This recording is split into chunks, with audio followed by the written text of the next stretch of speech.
Well, we find Rogers here in pursuit of somewhat elusive and intriguing chocolate treats that somehow, every time he's going near them, appear to come out of his grasp.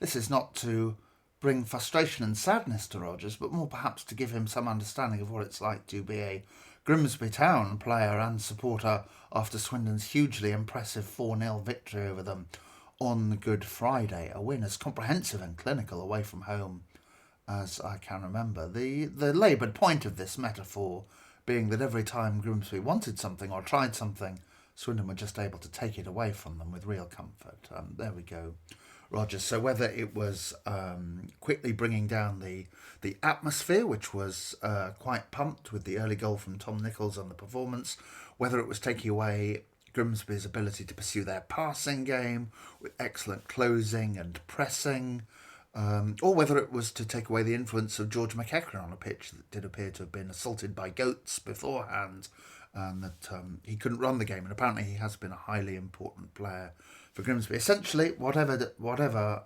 Grimsby did, Swindon removed it from them just so, and then created some really, really good chances of their own. Eventually, that third goal, just after the briefest of Grimsby revivals, taking away perhaps the spirit of the fans who were emptying the ground with alarming speed from their perspective. But I would think as dominating a win as I can remember, not outrageously a flattering scoreline. The 4-0 win at Fleetwood was certainly comprehensive and deserved, but Swindon did pretty much take every chance that fell their way there. Plus had the benefit of Rhys Bennett's particularly painful afternoon from his perspective. So, yeah, hugely impressive. And, well, if the sands of time weren't running out on the league campaign, what a remarkably different story we might be telling ourselves. However, time is overwhelmingly against, as is the mischief of Harry McCurdy, of course, returning on Monday. A couple of other footnotes. One, many thanks to Jason Lane for getting in contact on the subject of Faroese footballers in the EFL after Geza Turi's appearance for Grimsby. He, of course, reminded us of the goalkeeper of the early 2010s, Gunnar Nielsen, who was at Manchester City.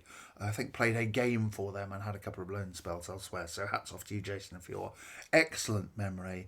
And also, I believe that the Trust is very keen to hear from season ticket holders who have been possibly allocated or been able to choose seats potentially for the 26-27 season, which I don't believe was part of the initial offering. So if you have confusion about season tickets and so forth, I know the Trust very much want to hear from you. But we will leave Rogers finally content, nibbling on his chocolate treat there, because after all, he's on the beneficiary end of Grimsby versus Swindon.